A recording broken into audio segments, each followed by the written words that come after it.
You're listening to Montreal Now with Aaron Rand and Natasha Hall on CJAD 800.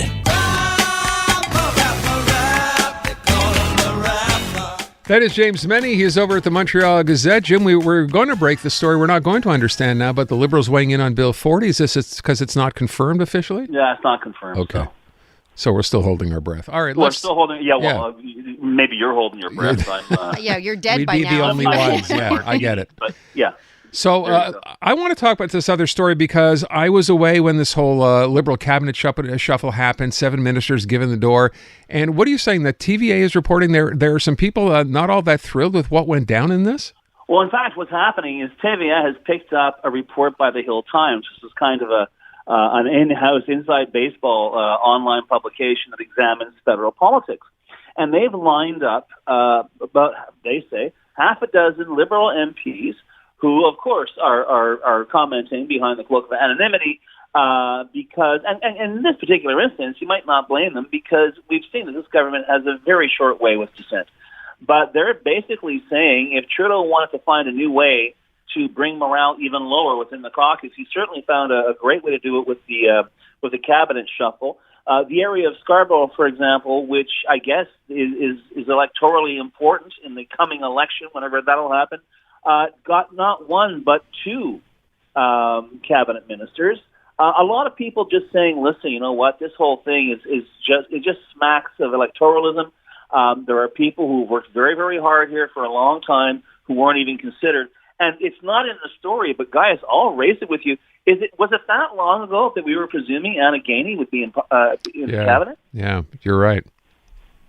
And that didn't come to pass. No. Well, it didn't come to pass, and it's kind of funny, though, because in the past, you guys and I have discussed various questionable moves by Trudeau, moves that have moved the needle down on the party's popularity, moves that I suggested, if you were in the caucus right now, you'd be looking over your shoulder to see what's going on. And it's so funny because when I came in, when I tuned in, you guys were talking about that Poiliev ad, and it's a change of tone and this and that. And no, Natasha, I hope we don't have to play it again because there are. I think the CRTC actually has regulations on that. I think you might be right.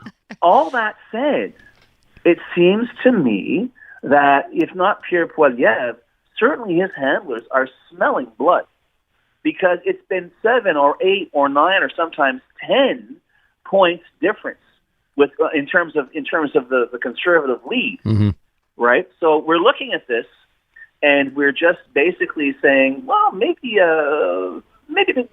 we want to tone it down a bit with the boss, make him a little more user friendly. But please don't underestimate this. And no, I'm not suggesting an election is going to be held anytime soon. But right now, every poll suggests that if an election were held, it would wind up at the very least with a Conservative minority. And if that frightens me, it's because I think it should frighten every Anglo in Quebec, because let's face it, if the Conservatives don't want, they won't get any support from, say, the Liberals or the NDP, but they'll certainly get support from the Bloc, and who knows what that support will cost. So yeah, this is a rather concerning scenario as far as I'm concerned. But the other thing is, it's just that he just seems to keep doing these things, guys. Yeah, you're talking about Trudeau now. Yeah, doing whatever he wants to do. I was going to ask. I mean, and they say, the story is there's no coincidences in politics. So I said, isn't that interesting? 3 days after Trudeau announces he's separating, suddenly Pierre Poilievre's wife's in a whole bunch of new ads for him, Jim. It's so subtle.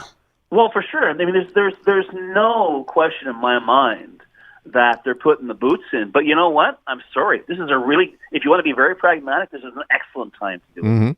When the Liberals are on the back foot in terms of the polls, when we're seeing, and even if it's just a small sliver of dissent, which I personally don't think it is, but when you're seeing cracks appearing in the caucus, when you're seeing all this kind of entropy setting in to what was supposed to be an unstoppable, naturally governing party, you're going to pull out all the stops. And I really think we should expect to see more of this on the part of the Conservatives.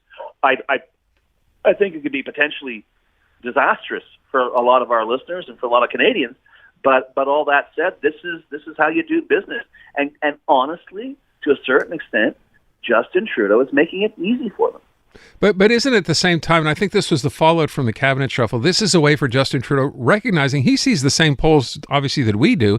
He knows the Conservatives have been creeping up. You'd think by doing this cabinet shuffle, from what I'm hearing, he's basically buying himself time. He's written off 2023. He's basically written off, it would seem, 2024, and giving himself time to have the situation change in his favor.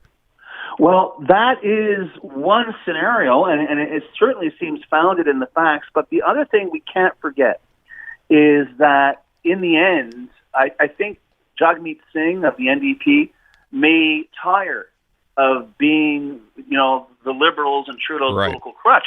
And he's been making some pretty critical noises over the past few weeks. Maybe he'll smell the same amount of blood the Tories are smelling.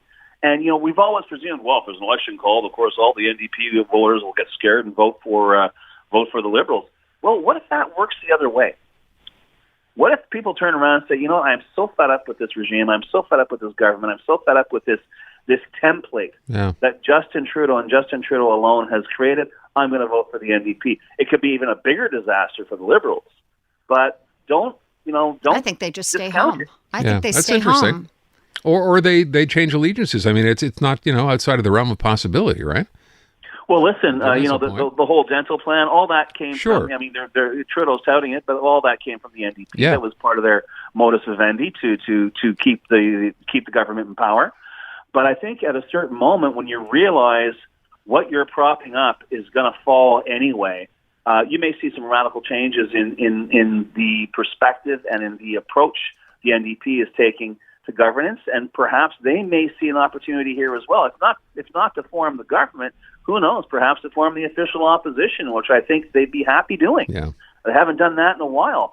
But once again, it all comes back to Trudeau, and it all comes back not just to what we're discussing now, but to what we've been discussing quite literally for months, which is unforced errors, really questionable decisions.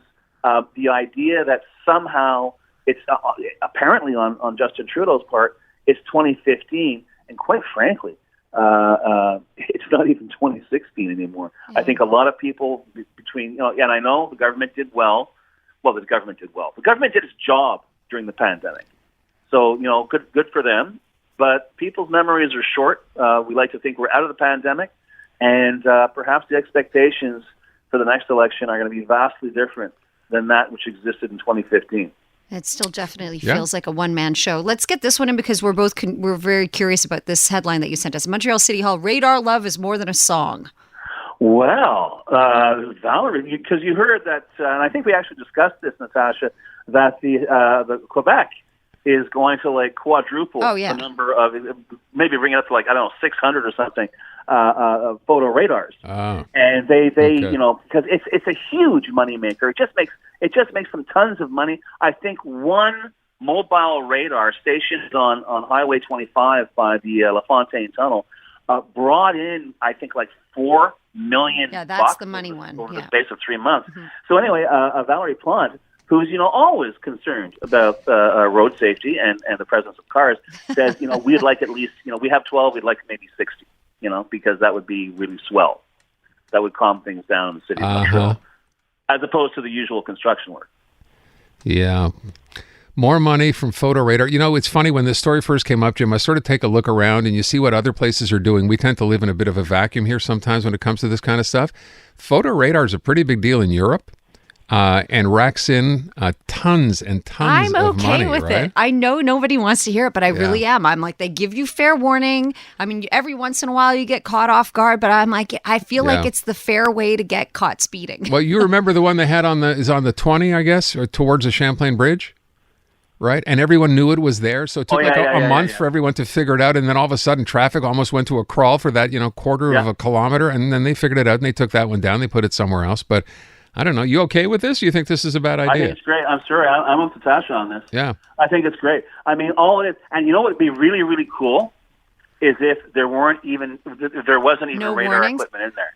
Oh, they the sign Wouldn't threaten. that be remember, something? This is so terrible. Yeah, what they're doing is they're tricking people into obeying the law. Yeah. Imagine that. Because that's what you have to do in Quebec. And listen, if you're talking about Europe, I mean, I remember the Autostrada and the Autobahn. It's like, give me a break, man. It was either put up photo radar or equip the police with rocket-propelled grenades because it's a bit of a cowboy show out there. But yeah, I'm sorry, I got nothing against photo radar. Okay. I'm not alone. City to city. I know it's a good idea, obviously, because it works. They hand out that much money in tickets. It works, and it does ultimately slow people down. They warn you. But I love that you're thinking it'd be a good idea if they didn't warn you.